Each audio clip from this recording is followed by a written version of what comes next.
ഹെൽത്തും ഫിറ്റ്നസ്സും നോക്കുന്ന നിങ്ങളോട് ഞാനൊരു കാര്യം ചോദിക്കട്ടെ. നിങ്ങൾ എത്ര കാലമായി ഡിവോമിങ് ചെയ്തിട്ട് വിരയിളക്കിയിട്ട്? നിങ്ങളുടെ പൂച്ചേനും പട്ടീനും നിങ്ങൾ 3 മാസം 4 മാസം കൂടുന്ന സമയത്ത് നിങ്ങൾ ഡിവോമിങ് ചെയ്യാറില്ലേ?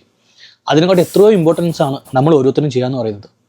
80s-ലും 90s-ലുള്ള ആൾക്കാരോട് ചോദിച്ചാൽ മതി. പണ്ട് കാലത്ത് ഹെൽത്തിൽ നിന്ന് 3 മാസം അല്ലെങ്കിൽ 4 മാസം കൂടുന്ന സമയത്ത് ഹെൽത്തിൽ നിന്ന് ഒരു ഹെൽപ്പർ വന്നിട്ട് നമുക്ക് വിര ഇളക്കാനുള്ള ടാബ്ലറ്റ് വരും. ഇപ്പം എത്ര കാലമായി നിങ്ങൾ കഴിച്ചിട്ട്? 1 കൊല്ലം, 2 കൊല്ലം, 5 കൊല്ലം? ഇപ്പം നിങ്ങൾ ചോദിക്കും, നമ്മുടെ മനുഷ്യൻ്റെ ബോഡി ഷെൽട്ടറായി നിൽക്കുന്ന ഈ പാവം വേംസിന് എന്തിനാണ് നമ്മൾ കൊല്ലുന്നതെന്ന്.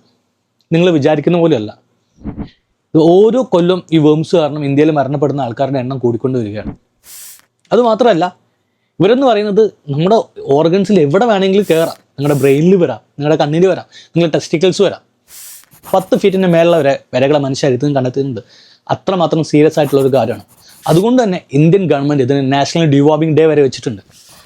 ഇതിന് ലക്ഷണങ്ങൾ എന്ന് പറയുന്നത്, ചില ആൾക്കാർക്ക് ലക്ഷണങ്ങളൊന്നും കാണില്ല. ചില ആൾക്കാർ മുഖത്ത് വെള്ള പൗഡർ പോലത്തെ അടയാളങ്ങൾ കാണാം.